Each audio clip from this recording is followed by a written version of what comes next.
Boa noite, saudações aos ouvintes da Universitária FM.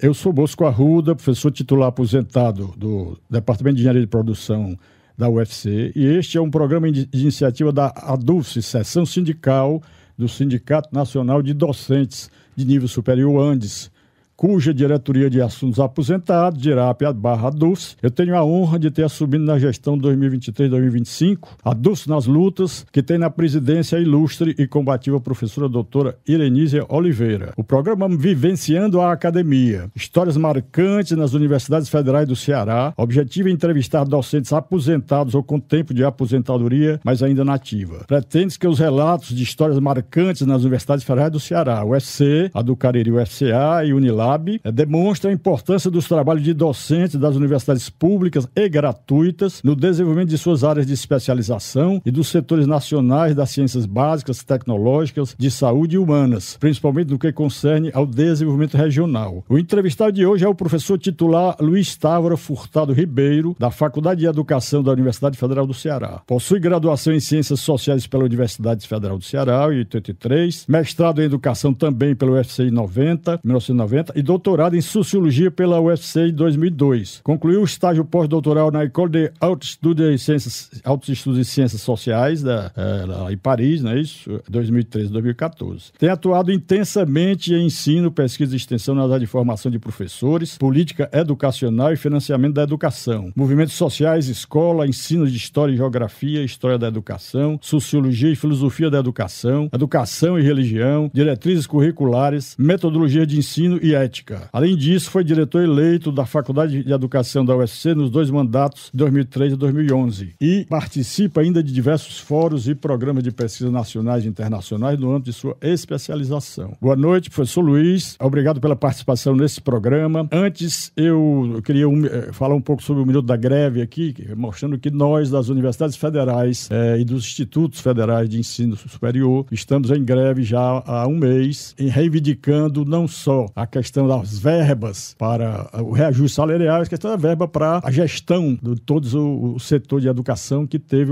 uma queda muito grande nos últimos 6, 7 anos, né? Principalmente no período do Temer e do Inominável, nós tivemos esse problema sério de ataque à educação, né? A educação pública e gratuita. Então, uma das nossas reivindicações mais importantes é a recuperação dos recursos para a gestão. A recuperação ou reajuste salarial, que nós tivemos uma defasagem muito grande. E terceiro também seria a processo da carreira, né, docente. E também a luta pelos aposentados, para não deixar com que as políticas, né, do governo de salariais tirem os aposentados da jogada, porque nós, afinal de contas, contribuímos por várias décadas e merecemos não ter o nosso poder aquisitivo reduzido como tivemos nos últimos 2 governos, né? Bom, gostaria de iniciar essa entrevista bate-papo com a seguinte pergunta. Professor Luiz, onde nasceu e estudou até a tua formação pré-universitária? Professor Bosco, boa noite a seus ouvintes, boa noite, muito obrigado pelo convite. Eu nasci em Fortaleza em 1959, vou fazer 65 anos, e eu estudei no Colégio Cearense a minha vida inteira, com muito sacrifício da minha mãe e do meu pai, fazia empréstimo todo fim do ano para pagar o atrasado e a matrícula e os livros, mas eu estudei no Colégio Cearense e eu tive a felicidade de ter um pai, um intelectual informal, muito informado, muito culto, mas sem muito estudo, tudo formal, um bancário de banco privado. Teve uma vida muito difícil quando os bancos pequenos faliram. E minha mãe é violonista, cantora, também servidora pública dos Correios, violonista, cantora, e me deu esse gosto pela música de Crateús, ela de Juazeiro. Crateús, sim. E segue aí, então, o exemplo familiar, você teve alguém na família que foi professor? Olha, eu tive pouco, meus amigos não gostavam de ler, mas eu tinha um amigo de entre 30 que nós jogávamos futebol, passávamos o dia na rua brincando, jogando. Esse amigo comprava livros. E ele oferecia livros para todo mundo, só eu queria ler os livros emprestados, que a gente não tinha. E esse me ajudou muito, porque o livro que ele comprava, ele lia e me emprestava todos, sabe? Então, Paulo Vicente, eu sou muito grato a ele por essa cultura, antes de entrar na universidade, essa literatura, histórias, biografias, eu lia tudo que esse meu amigo emprestava. Eu sou muito grato a ele por isso. E foi influenciado por algum professor, professora? Olha, eu tive o professor Nélio Porto, o grande professor Nélio Porto, professor Armando Gonzalez, professor de música, morreu aos 90 anos. Professor Nélio amava o carnaval, o homem da cultura popular. Professor Nelson Campos, depois em História, grandes nomes que hoje está vivo ainda dando aula. Professor Luiz, a gente vê pelo teu currículo que você pegou uma vasta área de estudo, que é uma coisa fundamental, que é a educação. A gente, sem educação e saúde, não consegue exercer os nossos potenciais, não é isso? E a gente sempre na universidade trabalha em grupo, né, com os alunos, com colegas e tal, para a gente tentar atingir os nossos objetivos acadêmicos. Então, considerando essa tua área de atuação, como que avalias tua contribuição de teus parceiros, colegas orientados e tal, na formação educacional de docentes e pessoas que levam ao processo libertário humano? Professor, a educação é a única área do conhecimento que dialoga e tem no seu interior todas as áreas do conhecimento. Então, a educação, esse meu currículo não é por ele, porque a gente acaba tendo contato com tudo, e eu aproveitei isso. Eu tive uma felicidade que eu fiz em 1980, eu entrei na universidade como aluno, eu fiz Ciências Sociais. Eu me aproveitei de 3 cursos, 3 áreas de conhecimento que tem nas Ciências Sociais: Antropologia, Ciência Política, e aí já eu respondo a sua pergunta mais diretamente: Antropologia, Ciência Política e Sociologia. Isso me deu uma chave de conhecimento que eu não imaginava, foi um mundo que se abriu na minha frente. Ainda hoje eu estudo essas 3 áreas. Depois, eu fui convidado para as escolas particulares para ser professor de História e Religião. Aí estudei Teologia, não terminei o curso, mas fiz vários cursos de Teologia aqui em São Paulo e fora do país. Também História, fui a vida toda. E para fazer concurso aqui, eu fiz concurso para ser professor de professores de História e Geografia. Aí me aproximei da Geografia. Então, isso me deu uma visão geral das ciências humanas. Além disso, eu fui aluno, você pediu referência, professor Manfredo Oliveira. Na graduação, no mestrado, doutorado, várias disciplinas, eu matriculava em todos. Luiz, eu não tenho mal o que saber como história, não tem. E eu aproveitei demais, e aí me deu uma abertura muito grande para filosofia. Então isso me deu essa visão geral, ampla, que eu sou muito grato, que eu não planejei. Essas ciências foram entrando na minha vida, na educação, a gente pode estar ligado a todas elas. Você estudou e trabalhou na base da sabedoria, né? Que é importante, a gente pode falar um pouco mais sobre isso. Na última entrevista aqui foi a professora Júlia Miranda, tua colega, que Júlia, a gente debateu um pouco sobre a questão da religião, né? Que ela é especialista nessa área. Sociologia da religião. Meu pós-doutorado foi sobre o pentecostalismo, as religiões pentecostais, né? Pentecostais e pós-pentecostais, que eu vou falar na França. Interessante. E quais trabalhos mais te orgulham, que percebeste que tiveram êxito quanto aos objetivos que traçaste ao escolher tuas áreas de atuação? São muitos trabalhos. A gente participa da Associação Nacional de Formação de Professores, que a grande luta nossa é fazer, até nós professores compreendermos que a formação de professor, das licenciaturas, que hoje, professor, 80% dos cursos de formação de professores, 80% são à distância. Porque em cursos, o governo, mais de 10 cursos, um professor para 500 alunos. Então isso não tem, as novas gerações estão condenadas a fazer professores de formação muito precária. Então a nossa luta é a formação de professores, e que nós professores compreendemos que a formação está junto com a profissionalização docente, a crescente empobrecimento da profissão, precarização docente, professores que trabalham em várias cidades na mesma semana. Eu conheço um casal que ele é da Unilab e ela é do Instituto Federal. Trabalha em 2 cidades diferentes. Moro numa terceira cidade e tem casa em Fortaleza. Quer dizer, nas nossas pesquisas que o senhor pergunta, na mesma semana, esse casal de professores mora, dorme, acorda, tem objetos de higiene pessoal, de roupa, casa, em 4, 5 cidades. Isso é a vida do professor hoje. Eu tive uma orientanda que morava em Itapiúna, era professora em Limoeiro do Norte, minha aluna em Fortaleza, e os pais moravam na zona rural de Russas. Então, quer dizer, uma pessoa que numa semana só mora em 4 cidades ao mesmo tempo. Isso é a nova realidade do professor. É muito sacrifício hoje, e né? nós tentamos compreender isso, levar que além da formação docente, a nossa luta é pela profissionalização docente. Isso, com certeza. E os regimes que não são, eu diria assim, que tendem a ser mais ditatoriais, seja de direita ou de extrema esquerda, sempre ou tolhem, né, ou desprezam a formação educacional, não é isso? Outra pergunta que eu gostaria de te fazer é que como a atuação do poder político ou do setor privado ajudaram ou prejudicaram a implementação dos projetos nos quais participaste? Sempre foi uma luta muito grande. A nossa luta é contra toda forma de opressão, formação do, vou dizer, o homem como humanidade, homem, mulher, todas as etnias, todos os grupos sociais. A nossa luta é contra a opressão do homem pela empresa e do homem pelo Estado. Então, onde tiver um homem sendo oprimido, uma mulher, uma criança, um jovem, um velho sendo oprimido por outro homem, por uma empresa ou pelo Estado, essa é a nossa militância, a nossa luta em qualquer área, em qualquer lugar. Então, sempre tivemos um embate muito forte com o Estado, pelas políticas públicas, mais verba pela educação. O Brasil tem uma dívida, um produto de 5 trilhões de reais, o orçamento. 2,5 trilhões vão para pagar a dívida. Uma dívida que o próprio governo faz com o Banco Central, aumentando juros. 46% da arrecadação federal é para pagar juros. Amortização e juros.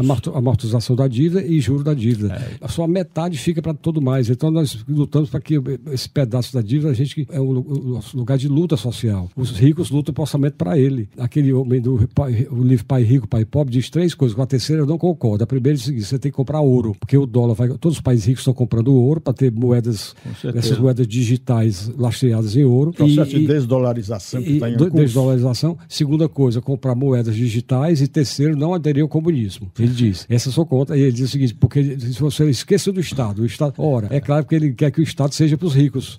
Então nós temos que lutar pelo Estado, então essa é a nossa grande luta, que o Estado seja democratizado. Exatamente. Então os ricos lutam para o Estado para eles, é o direito deles, querer o Estado para eles, querer metade do orçamento para os bancos, mas a nossa luta é querer que o orçamento todo seja para o povo. Para o grande público, que talvez não tenha muito conhecimento de economia, eu posso complementar o que você está dizendo com o seguinte: vamos supor, para você ver como é que o orçamento público federal está sendo sequestrado, por um lado, pelo Congresso, que é esse negócio das emendas secretas, esse negócio de anos eleitorais, e por outro lado, pelo Banco Central, com os juros do Selic altíssimos, maiores do que os maiores do mundo, né? Então, o que é que acontece? Eu digo assim, eu sempre falo com o pessoal, quando eu estou conversando sobre essa questão econômica, eu digo, rapaz, se você ganhar 10 milhões na Mega Sena e você aplicar só em bônus do Tesouro para ser remunerado pela Selic, que hoje está em 10,75, né? Olha, você vê a inflação, a última que eu vi estava 3,6. Subtrai a 10,75, você vai ter mais ou menos 7% de lucro líquido, manteve seu poder aquisitivo de 10 milhões e ganha 700 mil por ano. Divida 700 mil por 12, você vai ter mais de 60 mil por mês que você ganha sem pregar um prego numa barra de sabão, sem gerar um emprego. Então, isso é uma coisa que impede o desenvolvimento do país. O Banco Central foi tornado independente quando era um instrumento importantíssimo das políticas fiscais e monetárias do país. Você tem toda a razão. E esse dinheiro que fica para o mercado financeiro, dinheiro fazendo dinheiro, isso é uma bola de esterilização do capital produtivo. Né? Esse dinheiro era para ser investido na sociedade, na produção industrial, na ciência, na tecnologia, na saúde, na educação, na infraestrutura do país. Nos anos 70 tinha um debate 60 sobre a substituição das importações. O Brasil deixar de importar produto industrializado já pronto e deixar de exportar só produto agrícola, produtos de primários, né? Minerais, petróleo.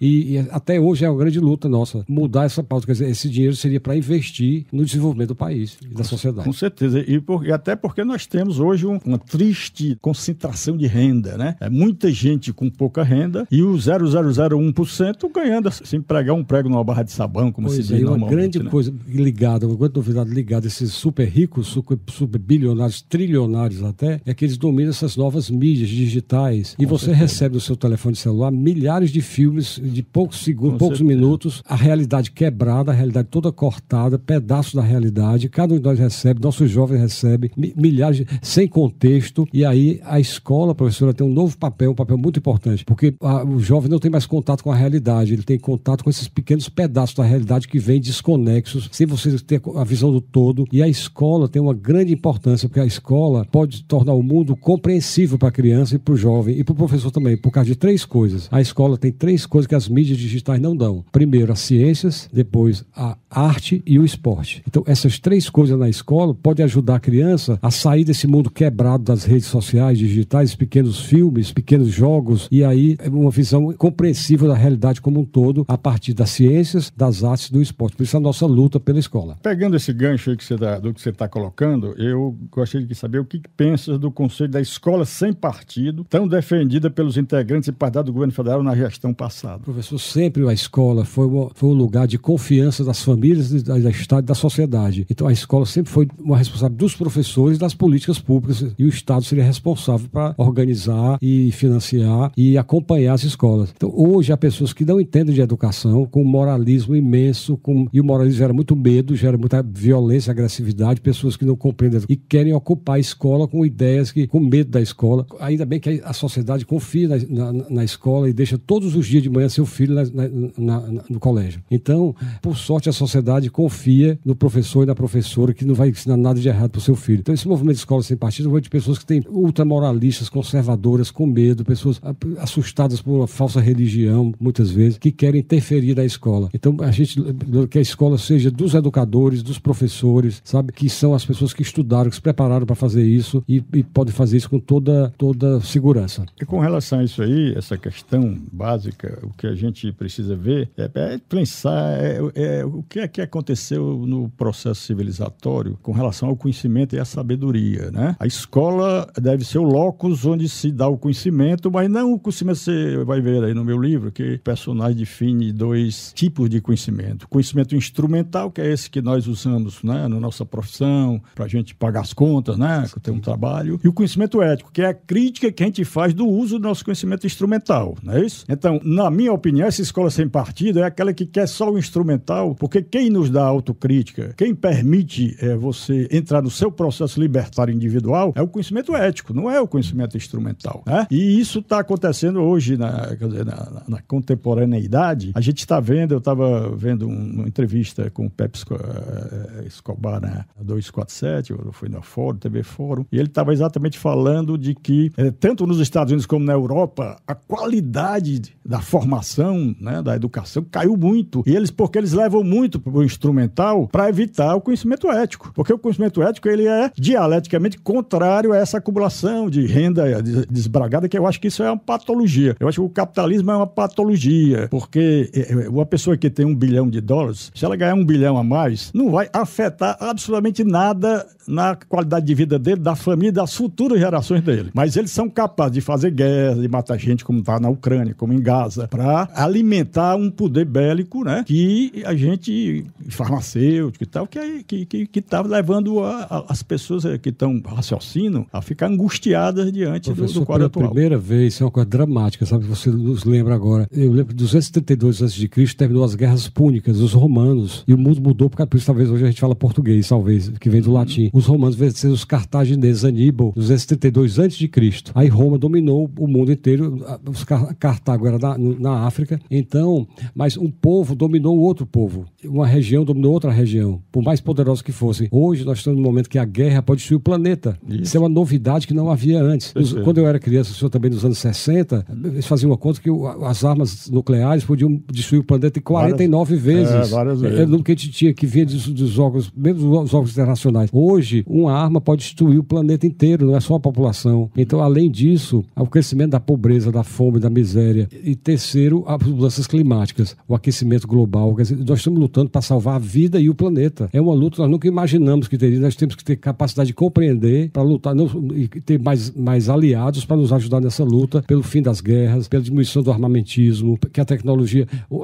Agora os Estados Unidos vão emprestar $400 bilhões para a Ucrânia. Só que eles vão dar o dinheiro para eles mesmos, porque as armas são deles. Eles vão comprar não sai de lá. As armas. As armas deles não tem saída, então eles vão vender para eles mesmos, pegam o dinheiro da Ucrânia, a Ucrânia fica devendo a eles, dão as armas para a Ucrânia, entendeu? Não, mas aí sustenta a indústria bélica. Do fundo de investimento BlackRock, que já comprou as terras férteis da produção de trigo da Ucrânia, né? E o pessoal não sabe disso, a grande imprensa é toda dominada, né? Não fala sobre isso, e a gente tem que botar nas fontes digitais pelo menos a contraposição desse discurso único da grande imprensa. Professor, a guerra do Iraque e do Afeganistão, que custaram mais de $3 trilhões, são 15 trilhões de reais, é uma coisa fora do comum. Então, primeira coisa, primeiro não é só o petróleo, é que as empreiteiras norte-americanas foram contratadas para reconstruir. E quem é que vai pagar o petróleo do Iraque e as riquezas do Afeganistão? E agora a BlackRock, que não é uma empresa empreiteira, é uma empresa financeira, já foi contratada pelo governo para reconstruir. É evidente que eles vão financiar as empresas que serão empresas de países ricos para reconstruir a Ucrânia. Quer dizer, isso é todo um jogo político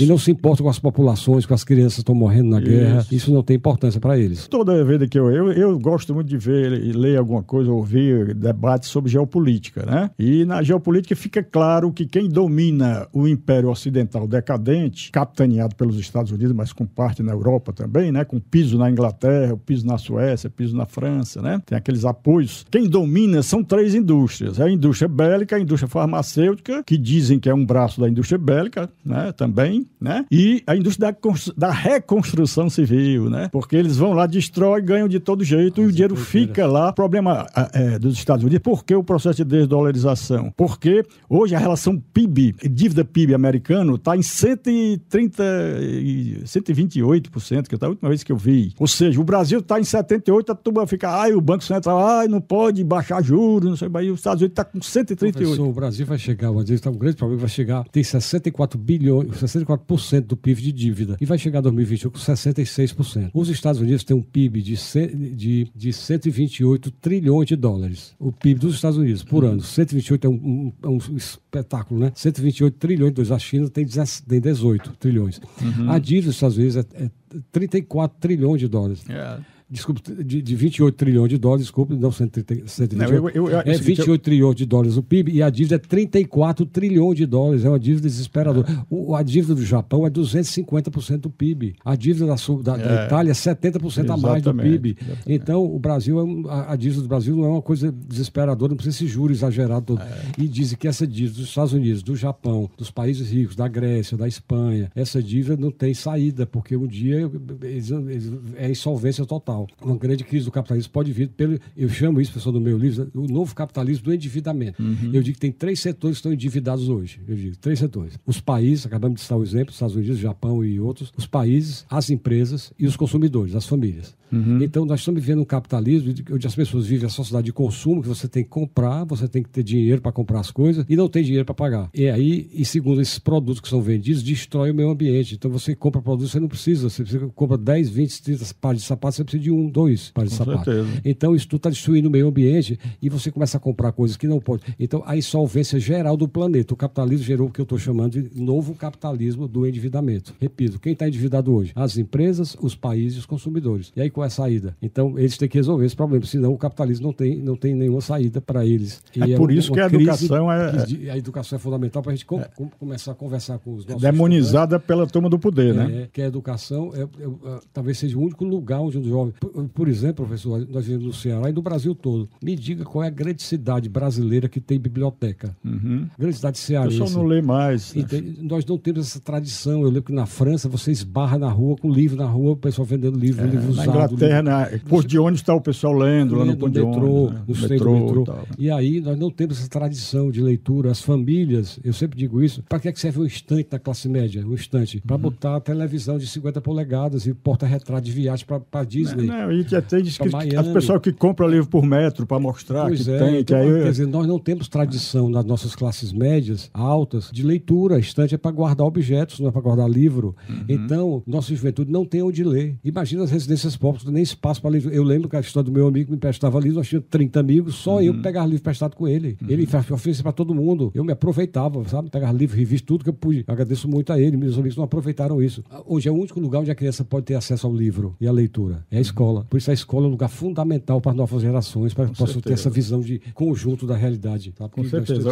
São 2 problemas que eu vejo aí na educação, né? Na formação do processo libertário que só se dá pela educação, né? Um é o tempo, né? Que a garotada hoje, né? A juventude usa demais o tempo com o celular, que virou a ser, na minha época, o ser humano era dividido em cabeça, tronco e membro. Agora você tem que acrescentar o celular, né? Cabeça, tronco, membro e celular. E esse tempo, para mim, como eu não sou capitalista, que o capitalista diz que tempo é dinheiro, digo que tempo não é dinheiro, porque o tempo a gente não resgata. Dinheiro você pode perder e ganhar depois, mas tempo não. Sim, é verdade. Não é isso? Então é por isso que no meu livro você vai ver, eu uso o conceito da teoria de sistemas para mostrar que nós somos o sistema cibernético, que exibe a aprendizagem, né? E que nós temos um hardware e um software e que a gente recebe uma informação que tem um processamento que depende muito do senso crítico, e aí que entra a informação, de modo que senão o comportamento, que é o produto do sistema humano, ele vai se delinear a informação que entra, né? É isso? É um grande debate hoje que o telefone, essas mídias digitais, que os jovens têm, os jogos, esses videogames e outros, 2 grandes questões que eles levantam para nós. A primeira questão é o seguinte: os grandes países do mundo estão vivendo um decréscimo populacional. O crescimento populacional do Japão é 0,7 filho por mulher, ou seja, nascimento de uma criança por mãe. Cada vez as mães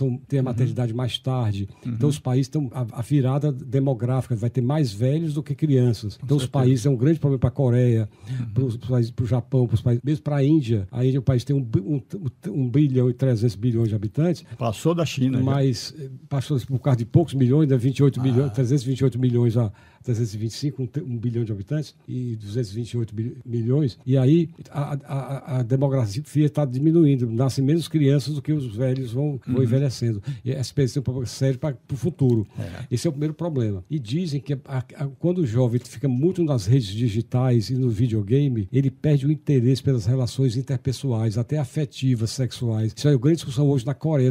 Quanto mais tempo você fica na máquina, você perde o prazer de estar com o outro, de tocar no outro, de conviver ver com Você outro, virtualiza, sair com outro. né? Os contatos são virtuais, até sexualmente virtuais. E a segunda coisa é que os países tiveram, todos os países, a Alemanha principalmente, tiveram uma queda no último PISA, programa que é mundial, que vê ciências, português e matemática, avalia as crianças do ensino médio. E aí, uma das causas é que as crianças passam muito tempo nas redes sociais e nos jogos e não tem mais poder de concentração. E os jovens fizeram uma pesquisa e os jovens que fizeram a prova reconheceram que não se concentram mais nas aulas de matemática, porque quando eu estou prestando atenção na aula, começa a olhar para a rede social de novo, pensar no videogame, e aí perde a concentração. Isso é um grande problema demográfico, populacional para o futuro do mundo, e o segundo problema é para a educação. Como é que nós vamos ensinar? Eu faço um jeito na escola, sabe o que é, professor? E digo, olha, eu vou pedir, vocês têm telefone? Tenho. Tem internet? Eles têm. Pois faz o seguinte, vai pesquisar o quadro As Três Meninas de Diego Velázquez, espanhol, que está no Museu do Prado. Aí vou mostrar o quadro para eles no telefone. Mas vamos combinar uma coisa, eu vou mostrar o quadro, vou discutir que é Diogo Velázquez, e depois nós vamos desligar o telefone. Eu mostro todo o quadro, toda a pintura, as personagens que estão lá, o rei Felipe, a filha dele, sabe? Todos os detalhes da pintura. Quando termina, eles ficam encantados, quase de Fernando Botero, aquele personagem gigantesco colombiano que morreu o ano passado com 91 anos, aquelas pessoas gigantescas, né? E aí eu mostro para eles, depois, pronto, vimos agora, vamos desligar o telefone, combinamos, mais 2 minutos para olhar a mensagem, olha a mensagem, desliga o telefone. Mostrando para eles, você pode usar o telefone de maneira culta, interessante, e você tem um momento para desligar. Eu estou fazendo isso nas minhas aulas para que eles aprendam que você pode ligar, usar de maneira para aprender as coisas e tem um momento que você precisa parar. É igual dizer que nenhuma tecnologia ela é boa ou má em si, depende do uso que se faz dela. A grande coisa é essa, onde até você não pode ficar horas e horas vendo aqueles pequenos filmes que chegam, que não tem nenhuma lógica, você não sabe de onde vem, e agora essas novidades que aparecem da inteligência artificial, mas uma boa novidade, fizeram um encontro no Havaí e colocaram 14 grandes autores clássicos em inglês, os maiores clássicos, na inteligência artificial para escrever um romance de literatura, para ver se o romance sairia com criatividade, com beleza. E a inteligência artificial fez um romance, escreveu um livro, uma história romântica, como se eu escrevesse seu livro de maneira diferente, mas viram, não tem beleza, não tem criatividade, não tem... Quer dizer, a máquina ainda não pode ser Shakespeare, não pode ser Cervantes, não pode ser Tolstói, Dostoiévski, ainda Machado de Assis, José de Alencar. Então, a máquina ainda tem o limite, mas estão encontrando uma máquina que pensa igual ao ser humano. Então, isso é um grande perigo que nós... E uma grande questão da educação, professor, é criar uma realidade que não existe. Ele pode tirar uma fotografia de um grupo de família e aquela fotografia se tornar uma verdadeira balbúrdia. Eles fazem aquilo que eles quiserem. Então, isso é um perigo muito grande com essas fotos que estão nas redes sociais. Então, esses são os perigos que a gente tem agora, uma novidade que a gente precisa ver como educador. Com relação a isso aí também, eu abordo no meu livro essa questão da angústia do pessoal, que a inteligência artificial vai se sobrepor à humana. O meu personagem, que se reflete a minha opinião e a minha leitura da neurociência e do processo civilizatório e da formação do ser humano a partir... Nós somos o Homo sapiens sapiens, né? Foram 4, o Ergaster, o Neanderthales, são 4 espécies e nós sobrevivemos às outras 3. Nós somos o Sapiens sapiens a partir de 12 mil anos atrás, quando houve a passagem do homem, o nômade para o sedentário, não é isso? E aí eu acho o seguinte, depois de milhões de anos de formação do hardware e software, o que vai acontecer é que a nossa formação psicossomática jamais será emulada pela tecnologia, entendeu? A não ser daqui a milhões de anos, talvez. Né? A inteligência artificial só pode superar a inteligência humana se houver uma coisa: se nós retrocedermos a nossa inteligência, se nós jogarmos fora nossa cultura, nossa história, nossa arte. Não porque ela cresceu, mas porque nossa emoção, nosso sentimento. Nosso sentimento, e daí vem toda a arte, toda a criatividade. Então, se nós continuarmos a estudar, por isso a escola é fundamental, a universidade é fundamental, o financiamento da universidade é fundamental, para que nós continuarmos a evoluir culturalmente, como é o grupo que diz que o mundo progrediu tecnologicamente, mas evoluiu afetivamente, humanamente, na empatia com o outro. Então, precisamos muito da universidade e da escola. Com relação também a isso aí, é por isso que a elite quer privatizar as universidades públicas e gratuitas, porque não é só pelo problema do lucro que elas podem ter. Por causa da falta de você ter... Na universidade pública e gratuita, a gente tem liberdade de cátedra, não é isso? Aquela escola sem partido é aquela que retira a universidade pública. São escolas militares, eles são só conhecimento instrumental, não é isso? Só para a ordem do dia, para marchar. Isso. Então, veja, a bandeira, aquilo que é a proposta do antigo governo dizia: professor, uma coisa gravíssima aconteceu agora, que nunca tinha acontecido. Os jovens protestando contra a invasão de Gaza. Isso, Estados a Unidos, brutalidade que Europa. acontece lá. E contra o governo de Israel, contra o povo de Israel, contra o atual governo de direita de Israel, tem que ter claro isso. Extrema-direita. O governo fascista. O governo de Israel.